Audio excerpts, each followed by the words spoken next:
sedikit membahas tentang bagaimana penyikapan kita, penyikapan yang benar terhadap apa yang kita dengarkan dan kita saksikan dan kita alami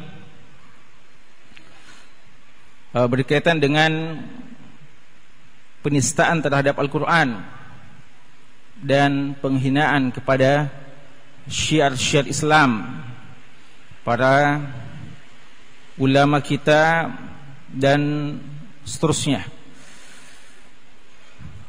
Dan tentunya juga secara khusus kita akan membahas tentang bagaimana menyikapi aksi bela Quran yang disuarakan oleh sebagian saudara kita kaum muslimin atau banyak saudara-saudara kita kaum muslimin. Ikhwan dan akhwat sekalian, kita sudah menyinggung dalam pembahasan hadis ini bahwa di antara nasihat kepada Allah, kepada kitabnya dan kepada Rasulnya adalah kesiapan untuk membela Allah, membela kitabnya dan membela Rasulnya. Dan antum perhatikan urutan tersebut, membela atau nasihat kepada Allah, kepada kitab dan kepada Rasul. Dan kalau kita perhatikan ayat Allah Subhanahu wa ta'ala yang berkaitan dengan kafirnya orang-orang yang istihza terhadap agama ini,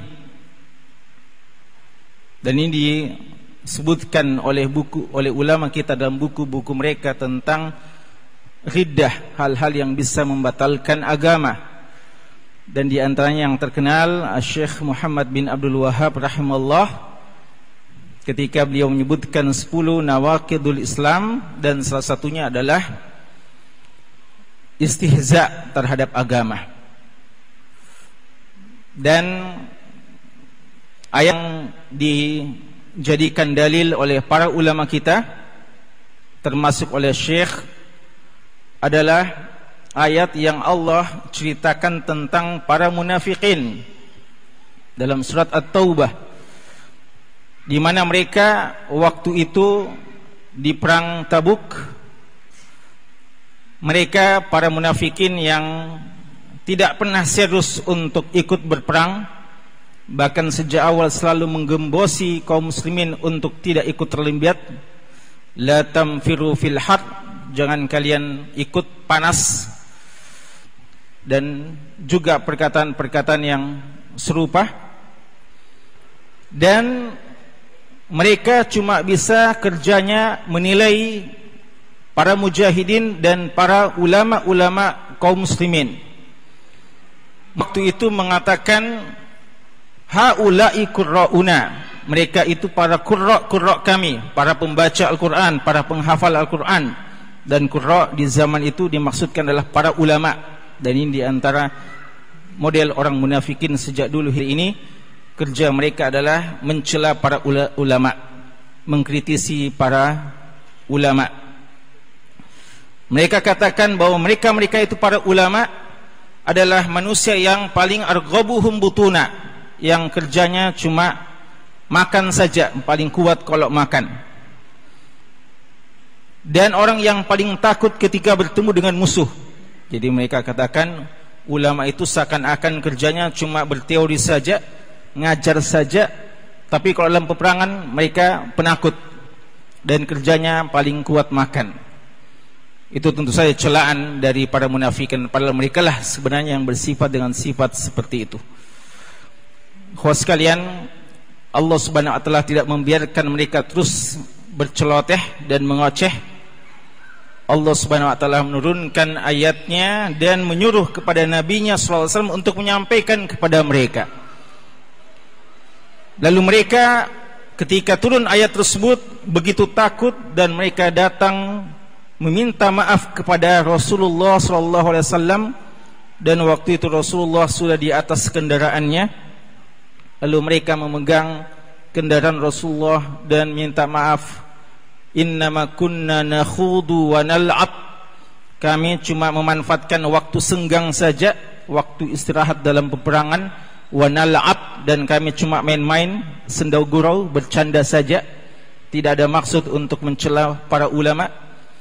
Tapi apa kata Allah Subhanahu wa taala? Qul, katakanlah wahai Muhammad sallallahu alaihi wasallam, abillahi, apakah kepada Allah, wa ayatihi, dan kepada ayat-ayatnya, wa rasuli, dan kepada rasulnya.